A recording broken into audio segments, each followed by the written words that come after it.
అభిషేకాలే అభిషేకాలే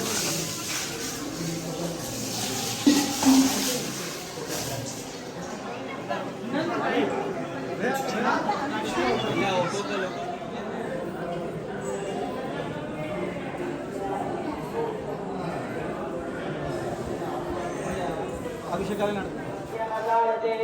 శుక్లాంబరధరం విష్ణుం శశివర్ణం చతుర్భుజం ప్రసన్నవదనం ధ్యాయేత సర్వవిఘ్నాయ నమోస్తుతే.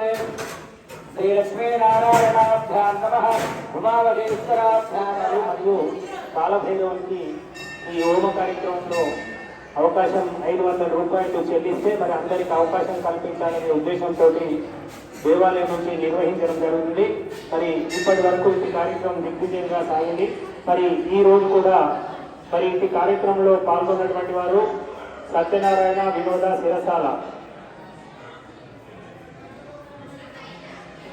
నిమిలిత, ఇంకా ఎవరైనా టికెట్ తీసుకున్న వాళ్ళు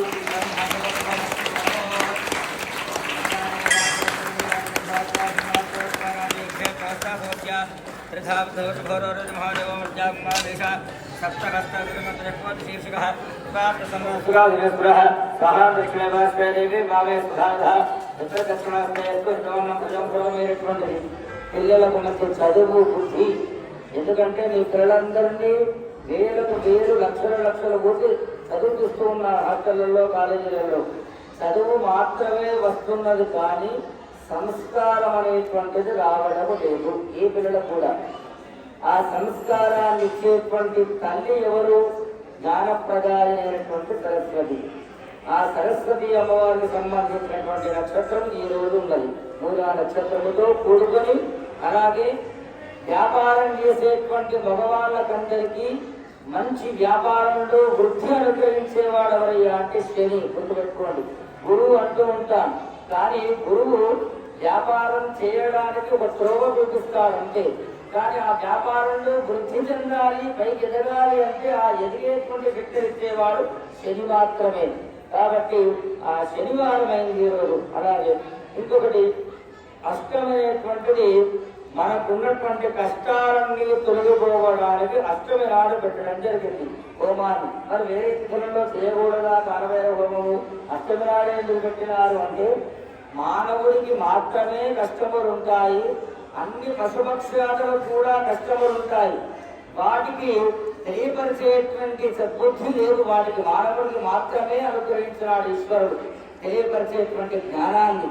కాబట్టి మానవులందరికీ కష్టాలు ఉంటాయి. ప్రతి మానవుడికి, నీకు నాకు అందరికీ ఉంటాయి. అవన్నీ కష్టాలు తొలగిపోవడానికి అష్టమి నాడు కాలభైరవ స్వామి హోమం చేయడం ద్వారా మీ అందరితో సంకల్పం చేయించినారు. ఏమిటి? మీరందరూ అన్నారా లేదా? శరీరములో నానా రకములైనటువంటి రోగాలు సంక్రమిస్తూ ఉన్నాయి భైరవ. కనబడేటువంటివి, కనబడనటువంటివి తినే పదార్థముల ద్వారా మత్స్య మాంస భక్షణ, మద్యము పానీయము తీసుకోవడం ద్వారా ఈ బొక్కలలో, నరాలలో, రక్తములో ఇరునీకృతమైనటువంటి ఆ ద్రవ్యములు రస విక్రయముల ద్వారా నానా రోగములచే నా యొక్క శరీరము బాధపడుతూ ఉన్నది. కావున ఈ శరీరమందున్నటువంటి రోగాలన్నీ నివారణ చేయవయ్యా కాలభైరవ అని ఆయన హోమం చేస్తున్నాం. కాలభైరవ హోమం చేసుకోవడం ద్వారా మనకు వచ్చేటువంటి ఫలితములు ఏమిటి అంటే, మానవుడికి ఎన్నో రోజుల నుండి సంవత్సరాల తరబడుగా ఏ బాధచే అనుభవిస్తూ ఉన్నామో ఆ బాధను తొందరగా ఆ పరిష్కారం చూపేవాడు కాలభైరవుడు ఒక్కడే. ఎందుకు మరి ఆయనకే ఎందుకు చెప్పినారు ఈ పోటీ? ఆయననే ఎందుకు చెప్తారు అంటే, కాలాన్ని అధిగమించి ఎవడైతే పని చేస్తాడో వారిని దండించేవాడు భైరవుడే. కాలానికి తగ్గట్టుగా, అలా అంటే మనం ఒక పని అనుకుంటాం, ఇల్లు కట్టుకోవాలనుకుంటాం, సంవత్సరాల తరబడి సంకల్పం అలాగే ఉంటుంది, ఇల్లు కట్టుకోలేము. డబ్బున్నా కూడా ఇల్లు కట్టుకోని వారు ఉన్నారు చాలా మంది ఈ ప్రపంచంలో. డబ్బు ఉన్నా కూడా లెక్కం కాదు. ఎన్నో లక్షలు ఉంటాయి, కోట్ల రూపాయలు ఉంటాయి, అమ్మాయి దొరకదు, అబ్బాయి ఉంటే అమ్మాయి దొరకదు, అమ్మాయి ఉంటే అబ్బాయి దొరకదు. అట్లా ఎవరైతే కాలసర్పాది నాగదోషాలను కూడా పరిహారం చేసేవాడు కాలభైరవుడు ఒక్కడే. నవగ్రహ శాసకుడు అన్నారాయనండి. నవగ్రహాలందరినీ శాసించేటువంటి శక్తి ఆయనకున్నది. కావున నవగ్రహ బాధలు కూడా తొలగింపజేసేవాడు కాలభైరవుడు. కాబట్టి ఈ రోజు మంచి అవకాశం మనందరికి దొరికినది. కావున అందరి ముందుగా గణపతయే నమః అనుకుంటూ నేను ఇక్కడ స్వాహాన్ని మంత్రం చెప్పినప్పుడల్లా నీకు ఇచ్చిన ద్రవ్యాన్ని ఈ 3 వేళ్లతోని ఇంకో ప్లేట్ ఎక్స్ట్రా ప్లేట్ ఉంది కదా అందులో స్వాహా అన్నప్పుడల్లా గణపతి నమః అనుకుంటూ వేయండి అందరూ కూడా. గుర్తుపెట్టుకోండి, శాస్త్రం చెప్పిన విషయం ఏం అనిపిస్తుంది. అన్ని ఉండి కూడా అన్ని రకాల సుఖభోగాలు అనుభవిస్తూ కూడా ఒక వేరే వ్యక్తికి కానీ వేరే జీవికి ఏ జీవికి చివరికి చీమకు కూడా వాడు దానం చేయని వాడు దరిద్రుడు. ఏం లేనివాడు దరిద్రుడు కాదు, వాడు ధనవంతుడు, గొప్పవాడు. వాడు తినడానికి తిండి లేక నివాసం కూడా లేని బట్ట లేని వాడు మహాత్ముడు. సరైన శాస్త్రం చెప్పిన విషయం. అన్ని ఉండి ఎవరికి దానం చేయడు. ఒక దేవాలయానికి దానం చేయడు, ఒక బ్రాహ్మణుడికి ఏం దానం చేయడు, ఒక అనాథులకు కానీ బట్టలు లేని వారికి బట్టలు ఇవ్వడు, తిండి లేని వారికి తిండి పెట్టాడు వాడు. అట్లా ఉన్నటువంటి వాడు నిత్య దరిద్రుడు అన్నారు. అలాంటి దరిద్ర బాధ ఎవరికి ఉండదు అని కోరుకోవాలి భగవంతుడు. అంటే అలాంటి దుర్బుద్ధి దురాలోచనను దూరం చేసేవాడు ఎవరయ్యా అంటే కేవలం భైరవుడు ఒక్కడే. గుర్తుపెట్టుకోండి. ఎందుకంటే కాలం ఏదైతే ఉందో కాలాన్ని తగ్గట్టునే పనిచేస్తున్నాం మనమందరం కూడా ఇప్పుడు దాన్ని అనుసరిస్తూ. కావున మరి కేవలం ఏమని కోరుకోవాలి, అలాగే ఎక్కడైనా దేవాలయానికి పోయినప్పుడు వట్టి చేతులతో ఊపుకుంటూ రావద్దట. పత్రమో పుష్పమో ఫలమో ఏదో పట్టుకొని రావాలి దేవాలయం వచ్చినప్పుడు. ఎందుకంటే అక్కడ ఉన్నటువంటి పరమాత్మ మనల్ని మన కోసం ఎదురు చూస్తూ ఉంటాడు. వీడు నాకేదైనా తీసుకొని వచ్చాడా, ఆయన దగ్గర లేవని కాదు, ఆయన దగ్గర లేక కాదు, వీడు నాకేమైనా తీసుకొని వచ్చాడా. తీసుకువస్తే మీ అందరికీ విషయం చెప్తాను. పండ్లు తీసుకొస్తారు, ఫలాలు సమర్పించడం ద్వారా మనకు ఏం అనుగ్రహిస్తాడు భగవంతుడు. మంత్రమే చెప్తుంది, పుష్పాణి పాంతు సౌశ్రేయసమస్తు అని చెప్తున్నది. ఎవరైతే భగవంతుడికి పుష్పాలు సమర్పిస్తారో వారి ఇంటి అందు సుఖము భోగం అనేటువంటిది సంపద అనేటువంటిది సమృద్ధిగా అనుగ్రహిస్తాడు. ఎవరైతే పన్ను తీసుకొని వస్తారో వారి యొక్క వంశాన్ని ఉద్ధరింపజేస్తాడు భగవంతుడు ఫలాలు సమర్పించడం ద్వారా. ఎవరైతే ఈ తాంబూలాన్ని పాంతు ఐశ్వర్యమస్తు అన్నారు. తాంబూలం అనగా ఏదో తమలపాకు పొగచెక్క కాదు, దాన్ని తాంబూలమే అంటాం. దాంతో పాటు దక్షిణ కూడా ఎవరైతే సమర్పిస్తారో, దక్షిణ అంటే ధనము లక్ష్మి, దాన్ని ఎవరైతే వెచ్చిస్తారో భగవంతుడికి సమర్పిస్తారో వారి ఇంటి యందు ఐశ్వర్యమస్తు ఐశ్వర్యాన్ని అనుగ్రహిస్తాడు. మరి ఇవన్నీ ఎవరి ద్వారా అనిపిస్తాడు భగవంతుడు అంటే బ్రాహ్మణి ద్వారా అనిపిస్తూ ఉంటాడు, మంత్రము ద్వారా. అందుకే వేదం చెప్తుంది, దైవాధీనం జగత్ సర్వం. దేవతలందరూ కూడా ఎవరి జగత్తంతా ఎవరి అధీనంలో ఉన్నది అంటే దేవతల యొక్క అధీనంలో ఉండడం. మరి దైవాధీనం జగత్ సర్వం మంత్రాధీనంతో దైవతం. మరి ఆ దేవతలు ఎవరి యొక్క అధీనంలో ఉన్నారు, మంత్రముల యొక్క అధీనంలోనే ఉంటారు. అందుకే ఇంతమందిని కూర్చోబెట్టి మీ అందరితో స్వాహానప్పుడుగా ద్రవ్యం వేయండి, ఆ ద్రవ్యం అంతా మళ్ళీ అగ్నిదేవుని సమర్పిస్తున్నాం అంటే అర్థమేంటిది. ఇన్నిసార్లు వచ్చినారు, ఎందుకు ఒకరిగారు పనులు పెట్టి నైవేద్యం పెడుతున్న రోజు తింటుందా, భగవంతుడు కనబడుతుందా, ఇవంతా కనబడదా.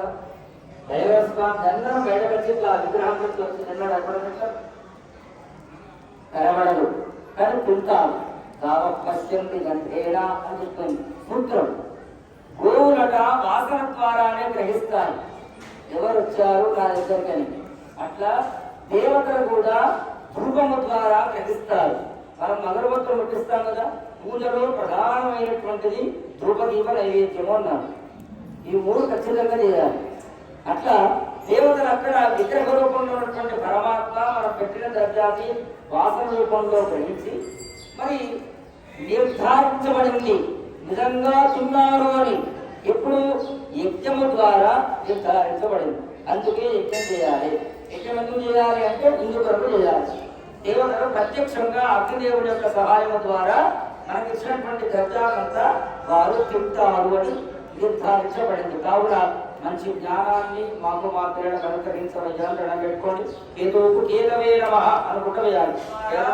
రుద్రునికి హోమం చేయడం ద్వారా మనకు కలిగేటువంటి ప్రయోజనాలు ఏంటిది అంటే, మీ పిల్లల్ని డాక్టర్ చదువుకొస్తున్నారు అవునా, డాక్టర్లకి డాక్టర్ ఎవరు ఈశ్వరుడు. దైత్యో భిషకు భిషక్ అన్నారే, భిషకుడు అంటే వైద్యుడు అర్థమైందా. అలాగే రుద్రములో ఉన్నటువంటి విషయము ఇక లేదు అనేటువంటిది లేదు, అన్నీ ఉన్నాయి రుద్రంలో. ఒక్కసారి శివుడికి అభిషేకం చేయడం ద్వారా, భైరవుడు అంటే శివస్వరూపమే, ఆయనకు అభిషేకం చేయడం ద్వారా, అభిషేకం అంటే రుద్ర మంత్రముల ద్వారా అభిషేకం చేసుకోవడం ద్వారా, ఇలా రుద్రహోమం చేయడం ద్వారా మనం ఇప్పటి వరకు రుద్రహోమం చేసినాం. అందులో అన్ని అంటున్నాం, మంత్రాన్ని చెప్పినట్టు అందరూ విన్నారు. ఏంటిది? క్షుచ్చమే. క్షుత్ అనగా సంస్కృతంలో ఆకలి అని అర్థం. ఆకలి తప్పిక ఇంతగా ఉండదు. మనందరికీ ఆకలి అవుతున్నారా? లేకపోతే 11 అయిపోయి 12 అవుతున్నది. ఆకలి అయితేనే ఉంటుంది, విషయం చెప్తానే ఉంటుంది. వారి నాయన ఆకలి అవుతుంది అని మనసు బుద్ధి చెప్తూ ఉంటుంది. ఆకలి అవుతుంది, ఆకలి అవుతుంది, ఆకలి అవుతుంది, తొందరగా కానీ నిమాలి, పోవాలి, తినాలి. మరి ఆ జీర్ణకోశ వ్యవస్థను సక్రమంగా పనిచేసే విధానాన్ని ఇచ్చింది ఈశ్వరుడే. అది సక్రమంగా పని చేయాలన్నా కూడా ఈశ్వరుడు ఎప్పుడు ఉంటేనే పనిచేస్తుంది, ఎప్పుడు పనిచేయదు. శుచ్చమే అంటే ఆకలి. మరి ఏం తినాలి? తినాలంటే ధాన్యం కావాలి కదా. శ్రీహరిష్టమే. మీరందరూ ఇప్పుడు ధాన్యాలు వేసారు కదా, ఇవన్నీ దీని పేర్లు. ప్రీహి అంటే, ప్రీహి అంటే ఏంటి? వడ్లు. వడ్లు వడ్లు పండాలి. పంటలు పండాలి అంటే ఏం కావాలి? పుష్టిష్టమే, నేత్రంచమే, ఔద్భిత్యంచమే, రయిష్టమే, రాజిష్టమే. వర్షాలు పడాలి, ఇతర సకాలంలో వర్షాలు పడాలి, వర్షాలు పడాలి, పంటలు పండాలి. పంటల ద్వారా ముందు గడ్డి రావాలి, గడ్డి అంతా పశుపక్షులకు పోవాలి. తర్వాత వచ్చేటువంటి ధాన్యము మొత్తం మానవాళికి చెందాలి. అర్థమైంది అందరు కూడా? మనము మీరందరూ వినాలి. 10 నిమిషాలు అయిపోతుంది. మీకోసమే చెప్తున్నాం. గర్భాష్టమే, భక్తాష్టమే, అయ్యవిష్టమే, అయ్యవీసమే అని మంత్రం చెప్తున్నది రుద్రంలో. ఎవరికైతే సంతానము లేదో వారికి సంతానాన్ని అనుగ్రహించవయ్యా ఈశ్వర. గర్భాష్టమే, చాలా మందికి కడుపు అయ్యి 10 రోజులకు, వారము, 10, 15, నెలకు, 2 మాసాలకు, 3 మాసాలకు, 7 నెలల కడుపోయిన వాళ్ళు కూడా ఉంటారు. 9 నెలలు మోసిన తర్వాత కూడా గర్భం పోయిన వారు ఉన్నారు. ఉన్నారా లేదా? ఎందుకు అవుతుందట్లా? వేదంలో ప్రతి ఒక్కటి చెప్పబడ్డది. శివుడికి ఎలా, శివుడికి కానీ, భైరవుడికి కానీ, గణపతికి కానీ అభిషేకం చేసేటప్పుడు గరిక నీళ్ళలో వేసి అభిషేకం చేస్తే వంశవృద్ధిని తొలిస్తారు, అంటే సంతానాన్ని తొలిస్తారు పరమేశ్వరుడు. మరి గరికతోనే గడ్డితోనే వస్తుంది పండుగ. గడ్డికే ఉన్నదండి. ఆ గట్టి కొరక ఏదైతే ఉన్నదో ఆ గట్టి కొరకతోనే శుక్రాచార్యుడు అనేటువంటి రాక్షసుల యొక్క కన్ను పోగొట్టింది. ఎవరు? రావణమూర్తి. రావణమూర్తి అంటే తెలుసు అందరికీ. వామనుడు అంటారు శ్రీమన్నారాయణమూర్తి అవతారం, దశావతారంలో ఒక అవతారం పావనావతారం. గట్టి కొరకకు అంత శక్తి ఉండదు. రావణాసురుడు అనేటువంటి బ్రహ్మ, బ్రాహ్మణుడు రావణుడు. అతను కామం అనేటువంటి కోరికచే వాడు నాశనమైనాడు. ఆ కోరిక ద్వారా సీతాదేవి దగ్గర వద్ద ఇట్లా ఈ కరిక పుట్టు చూపించిందట వాడికి, రావణుడికి. నువ్వు దీనితో సమానమైన నాకు అంటే కరిక అంత శక్తి ఉన్నది. ఆ కరికతో ఎవరైతే అభిషేకం చేస్తారో తప్పకుండా సంతానం అవుతుంది. ఇక్కడ చెప్పిన గర్భాష్టమే, వర్షాష్టమే. అలాగే తెలియదు, చాలా ఉన్నాయి శాస్త్రంలో. వెదురు బొంగు అని తెలుసు మనందరికీ. బెదరకట్ట తెలుసు కదా, వెదురు బొంగు. దానికి కన్నుంటాయి ఇట్లా, 1, 2, 3, 4, 5, 6, 7 కన్నుంటాయి ఇట్లా. ప్రతి బొంగు రోజు కట్టే అంటారు, బొంగు ఉంటుంది. ఆ వృక్షానికి పూజ చేసినా కూడా సంతానం అవుతుంది. తెలుసా? అవుతుందా? అంటే వాటిలలో ప్రతి ఒక్క జీవిలో ఇక్కడ మంత్రం చెప్పింది ఏం కాదు.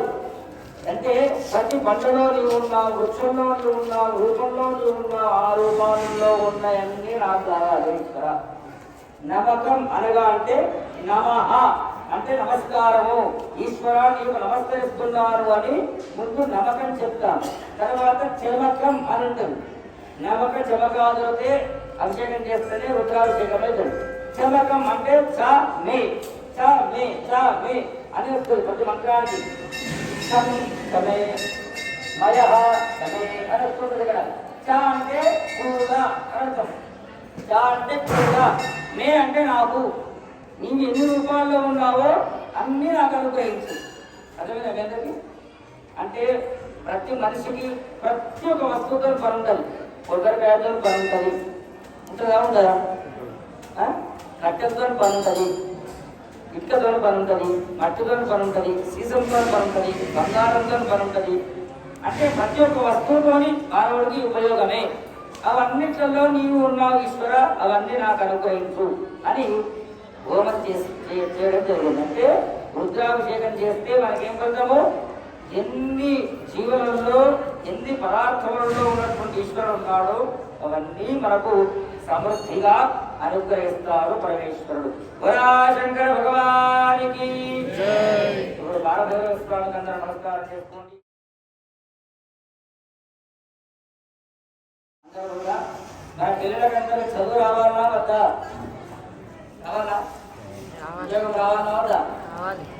చేసేటువంటి వ్యాపారంలో శత్రు బాధ అనేటువంటిది నివారణ కావాలా వద్దా? ఎప్పటి కావాలా వద్దా? గట్టిగా శత్రు బాధ అనేది ఎప్పుడో ఉండదు. అందరూ వినండి. ముందు మనోళ్ళే పెడతారు కింద నుంచి, తర్వాత బయట వాడు పెడతారు. అర్థమైందా? అంత శత్రు బాధ, భవిష్యత్తు బాధ అనేటువంటిది బహి అంటే బయట. బయట ఉన్నటువంటి శత్రువులను జయించవచ్చు ఎలాగైనా, ఏదో రూపకంగా తగ్గించో, లేకపోతే వదిలేచ్చో, ఏదైనా చేయొచ్చు. లోపల అంటే ఒకటి మొట్టమొదటి తెలుసుకోవాలి. లోపల ఉన్నటువంటి శత్రువుడు కామ, క్రోధ, లోభ, మోహ, మద, మాత్సర్యం, ఇది అతనేటువంటి హరిహర్గాలు అంటారు. అవి అతనైనటువంటి శత్రువుడు. వాటి ద్వారానే ముందు మనము కోల్పోతాం అన్ని. అయితే అవి ఎవరి మీద ఎక్కువ ప్రయోగిస్తాము? భార్య, కొడుకు, విద్య, వాళ్ళ మీద ప్రయోగిస్తాం. ఎక్కువ అంటే ప్రేమ తప్పు కాదు, ఆప్యాయత తప్పు కాదు, గర్వం తప్పు కాదు. అదేందనుకోవాలి, మన నెత్తి మీద కొట్టుకుంటారు, మనకందరూ నెలకొట్టుకుపోతారు. అవునా కాదు? అంతేనా కాదా అండి? వాళ్ళే మొదటి శత్రువులు. అంటే వాళ్ళ శత్రువులు అనుకోకండి. అలాంటి శత్రు బాధను కూడా నివారణ చేసేవాడు నారాయణమూర్తి, శ్రీమన్నారాయణమూర్తి. ఆయన గణ పెట్టుకోవడంగా ఓం నారాయణ గోవింద. ఇప్పటి వరకు నారాయణ సూక్తం, నారాయణ సమస్య చేసుకోండి. మరి తర్వాత నెక్స్ట్ లక్ష్మి కావాలా వద్ద? అందరికీ ప్రతి ఒక్కరి దగ్గర లక్ష్మి ఉంది, లేదు నమ్మడానికంటే. నాకేంతం ఇస్తే మొత్తానికే లేకుండా అవుతుంది. ఎప్పుడైనా గుర్తుపెట్టుకోండి, లక్ష్మి దగ్గర ఎప్పుడు కూడా ఎవరైనా మన దగ్గరకు వచ్చి అయ్యా ఒక 4 రూపాయలు 10 రూపాయలు ఇవ్వయ్యా అంటే ఏమనాలి? లేవు అనద్దు. లేవు అని ఎప్పుడు అనద్దు, గుర్తుపెట్టుకోండి. ఎందుకంటే తథాస్తు లేవని తిరుగుతూ ఉంటారు. ప్రతి క్షణం మనకున్న డ్యూటీ, మనకున్న పని ఏంటంటే ఎవడైతే ఏం మాట్లాడతాడో వెంటనే అనుగ్రహించాలనుకుంటున్నాడు. వెంటనే క్షణమాత్రంలోనే. మరి ఏమనాలి? 10 రూపాయలు ఏమయ్యా? రూపాయి ఉందయ్యా నా దగ్గర. ఏమనట్టు? నా దగ్గర రూపాయి ఉందయ్యా అని. లేవు మాత్రం అనకూడదు. అప్పు అడిగినా సరే గుర్తుపెట్టుకోండి అందరూ కూడా. అప్పు అనేది 2 విధాలు చెప్తారు. లక్ష్మి యొక్క అనుగ్రహం ద్వారా, ఎందుకంటే నేను చెప్పింది కాదు, లక్ష్మీనారాయణ హృదయము అనేటువంటిది ఒకటి ఉన్నది హోమం. అది అథర్వణ వేదానికి సంబంధించినటువంటి రహస్య విషయంలో చెప్పబడినటువంటి ఘట్టం. అందులో చెప్పిన విషయం ఏంటంటే, ఎప్పుడైనా సరే అప్పు ఇచ్చినా, అప్పు తీసుకున్నా, అది త్వరగా రావాలి అన్నా, లేదు మనం వాడికి త్వరగా ఇవ్వాలి అన్నా కూడా లక్ష్మీ నారాయణుడు ఇద్దరు ఉంటేనే అది నెరవేరుతుందా. ఇంకొకటి, అప్పు ఎవరైనా అడిగారనుకోండి, వాడు నీకు ఇచ్చే స్తోమత ఉంటేనే ఇవ్వాలి. అలా చెప్పి మొత్తాన్ని ఇవ్వకుండా ఉండకూడదు. నీ దగ్గర 10 రూపాయలు ఉన్నాయి, ఇవ్వడానికి అవకాశం ఉంటేనే రూపాయి ఇవ్వండి, లేదంటే అక్కర్లేదు. ఇచ్చి ఇబ్బంది పడకండి, అది కూడా చెప్తున్నాను. ఎందుకంటే ఇవ్వవద్దు అని శాస్త్రం ఎక్కడా చెప్పలేదు. ఇవ్వాలి. తీసుకునేవాడు నీకు ఇచ్చే స్తోమత ఉన్నదా లేదా చూసి ఇవ్వాలి. అది డబ్బు ఉన్నవాడి దగ్గర ఆ జ్ఞానాన్ని ఇచ్చేది అమ్మవారు, లక్ష్మీ అమ్మవారు. ఆ జ్ఞానాన్ని ఇవ్వమని అమ్మవారిని కోరుకోవాలి. అలాగే స్థిరలక్ష్మీ ప్రాప్తిని, ఇక్కడ లక్ష్మీ హోమం చేసుకుంటే మనం అనుగ్రహించేది ఏంటి అమ్మవారు అంటే, అమ్మవారు చెప్పిన మంత్రమే చెప్తున్నారు ఇక్కడ. పృథ్వీపతిత్వం పురుషోత్తమత్వం విభూతివాసం వివిధార్థ సిద్ధిం సంపూర్ణ కీర్తిం బహువర్ష భోగం ప్రతేకిమే దేవి పురఃపురస్త్వం వాదార్థ సిద్ధిం జనవశ్యతాంచ. లక్ష్మీ కటాక్షం ఎవడి మీద అయితే సంపూర్ణంగా ఉంటుందో పురుషులలో ఉత్తమ స్థానాన్ని అనుగ్రహిస్తుంది అమ్మవారు. అంటే ఒక రాజ్య పదవిని పొందాలి అన్నా, 10 మందిలో మంచి కీర్తి ప్రతిష్టలు మనం పొందాలి అన్నా, ఒక స్థానము మానము రెండు సంపూర్ణంగా మనకు వృద్ధిగా ఉండాలి అంట లక్ష్మి అనుగ్రహం ఉండాలి. అలాగే వాదార్థ సిద్ధిం జనవశ్యతాంచ. 10 మందిలో ఇప్పుడు కూర్చున్నాము, మనం చెప్పే మాట 10 మంది వినాలి, శాసనం అంతే. మనం చెప్పిందే శాసనంగా ఉండుకోవాలి అంటే లక్ష్మి అనుగ్రహం ఉండాలి. జనవశ్యతాంచ, మీరందరూ వ్యాపారం చేసేవాళ్ళే, జీవనం చేసేవాళ్ళే. వ్యాపారం అనేది ఎట్లా ఉండాలి? నలుగురు వస్తేనే కదా వ్యాపారం వృద్ధి అయ్యేది. జనవశ్యతాంచ, జనులు వశులు కావాలి, వశమైపోవాలి, వ్యాపారం వృద్ధి చెందాలి అంటే లక్ష్మి అనుగ్రహం ఉండాలి. జనవశ్యతాంచ వయస్థిరత్వం, సంపూర్ణ ఆరోగ్యాన్ని ఐశ్వర్యాన్ని మాకు ప్రసాదించు తల్లి. నమస్కారం చేసుకోండి. మహాలక్ష్మి హోమంతో ఈ రోజు కార్యక్రమం, హోమ కార్యక్రమం పరిపూర్ణం చేసుకుంటాం. తర్వాత పూర్ణావతి ఉంటుంది. పూర్ణావతి అయిన తర్వాత అందరూ కూడా స్వామి దర్శనము, రక్షా తిలకం ఉంటుంది. అందరూ కూడా మహాలక్ష్మి నమః అనుకుంటూ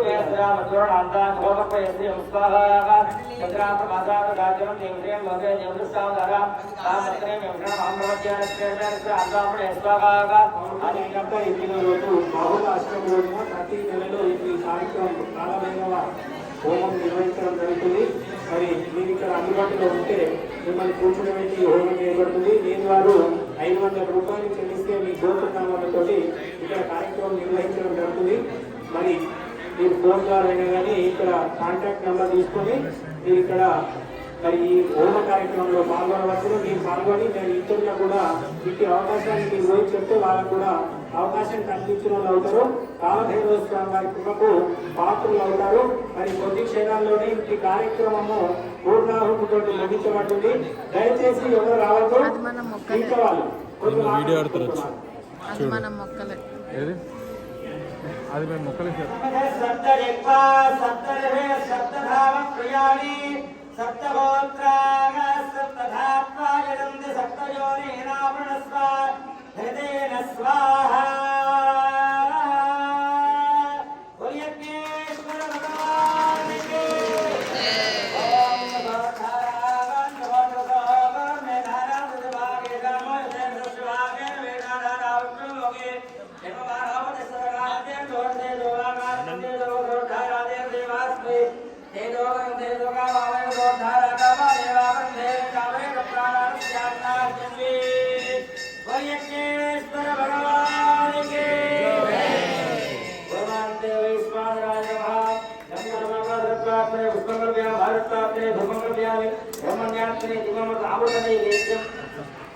ओम प्राणाय स्वाहा, ओम प्राणाय स्वाहा, ओम ज्ञानाय स्वाहा, ओम प्राणाय स्वाहा, ओम समानाय स्वाहा, देवेभ्यः स्वाहा।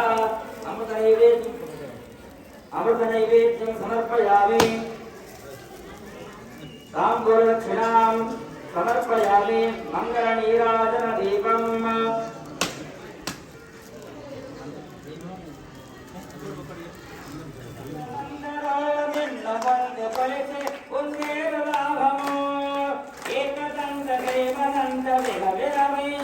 మంగళహారతి గురవయ్యా, నాయక వినాయక విరవిరవయ్యా, నీ కొరకే జగమంతా వికనులేవయ్యా, మంగళహారతి గురవయ్యా.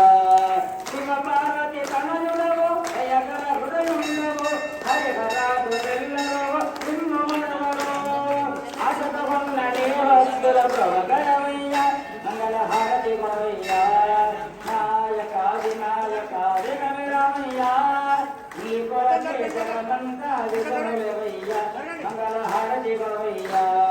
తొడుగురు ఉండ్రాళ్ళతో తిరిచడి వరి ముద్దలతో ప్రేమ మీద అర్పించద శ్రీ గజానన, వరుడమై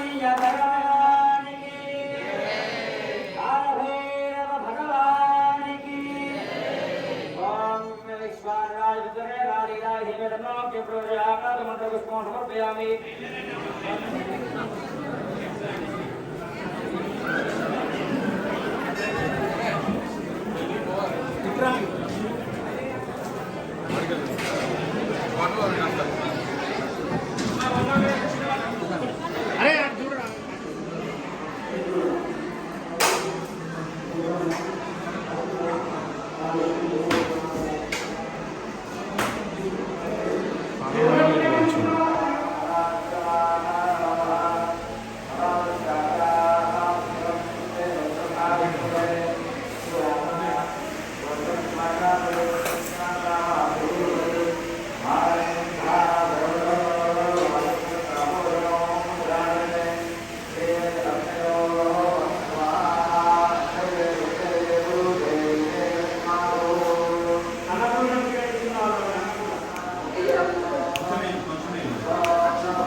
సన్నగా పోయచ్చు, సన్నగా పోయి.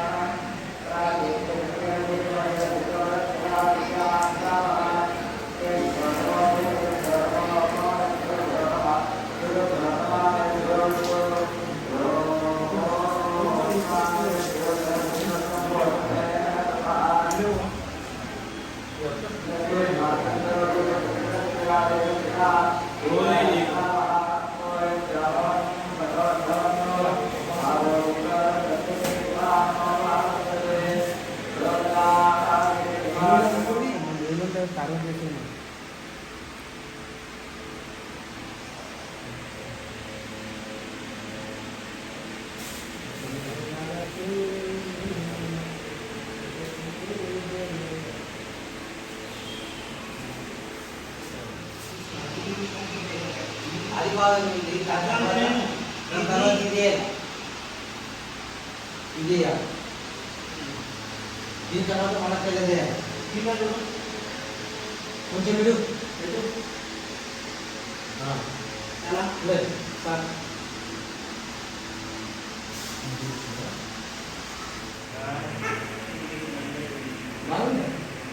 అది ఒకటే మనసి అది మీకే బాగుంటుంది.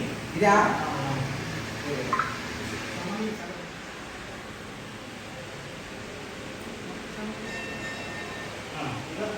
ఈ మొత్తానికి ఏదైనా నిమిత్తం వచ్చేసంటే ఇక పువ్వులు ఉన్నాయి. ఇగో. నెత్తి మీద పెట్టాలి ఒకటి. ఇవి ఉన్నాయి కదా. రెడ్డికి పెడతావా? అవి ఇవి నెత్తి మీద పెడతా. అవన్నీ చేయి, ఇవన్నీ.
కరెంట్ బిల్ కరెంట్ బిల్ ఎందుకు నిన్ను కూడా పెట్టాలా?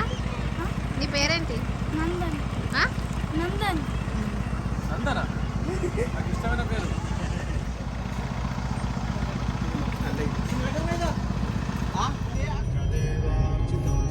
తమ్ముడు గిరీష్, పాటాపు ఆశీష్. ఎట్లయిందమ్మా పూజ చెప్పండి. సూపర్ అయింది. ఆశీష్ మీ మాటల్లో వినాలనిపిస్తుంది. నాకు తెలుసు కానీ చూసే వాళ్ళకి తెలియాలి కదా ఎట్లా జరిగింది, ఏం జరిగింది, వాటి బై వాటి జరిగింది, మనం లోపల గర్భగుళ్ళు ఎంతసేపు ఉన్నాము, ఏం కథ. హోమం గిరీష్ కనబడుతున్నాడు, వైట్ దాంట్లో కనబడుతున్నాడు మొత్తంకి పిల్లగాడు. అది ఎట్టో ఇద్దరు పోతుంది. పెడతా రాజేందర్ నీకోసమే ఈ డైలాగ్ కొట్టిన.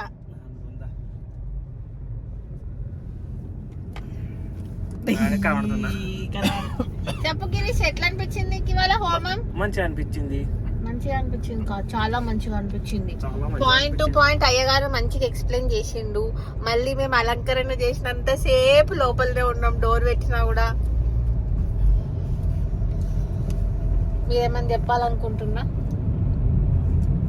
ఓం నమః శివాయ. ఇటు పిచ్చి ఏమైనా ఉంటే పోనీ కానీ మొక్క వచ్చిన మధ్యలో పిచ్చి ఎక్కువైంది. బేసిక్ పుట్టుడు పిచ్చే దేవుడు ఆల్రెడీ చెప్పిండు నాకు చెవుల. బేసిక్ మధ్యలో చెప్పించి పుట్టుడు పిచ్చిని ఓడగట్టలేం భక్త అన్నాడు. ఏం చేస్తాం అయితే మధ్యలో వచ్చింది ఇది పోవాలైతే జల్ది. నాది పోదు, నీ నచ్చింది పోవాలి. నువ్వు బాగా అనిపించుతానని ఒప్పుకున్నట్టు కానీ పర్లేదు, నేనైనా ఒప్పుకుంటున్నా. తట్టన్న మాట విషయం, హోమం చాలా మంచిగా అయింది. పులిహోర పట్టుకొని వెళ్తున్నాం గాయస్. చిన్నకు గిన్ని సార్లు వచ్చిండు, ఇవాళ ఎంత మంచిగా అయింది. హోమము, పూజ, ప్రసాదము. ఏందయ్యా నీ బాధ ఏంది? నీకు కావాలా మళ్ళీసారి మాట్లాడాలి మళ్ళీ లైన్? నువ్వేంటి అటెన్షన్ కోరుకుంటున్నావా? మాట్లాడరే. పూజ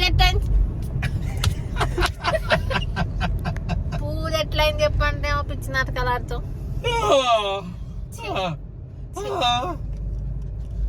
పిచ్చి వేలో డిస్టర్బ్ చేస్తాను అట్లనే నేను చెప్పాలనుకో. సో అట్లా వడుకుంటూ వచ్చినాము. ముచ్చట ఏంటంటే పౌర్ణమి తర్వాత వచ్చే అష్టమికి కాలభైరవుని గుడిలో హోమం జరుగుతుంది. ఇంట్రెస్ట్ ఉన్న వాళ్ళు వెళ్ళి చేయించుకోండి. 500 రూపీస్ పర్ టికెట్. టికెట్ పైన ఇద్దరితో చెప్పిస్తారు, వెనకాల ఎంతమంది అయినా కూర్చోవచ్చు.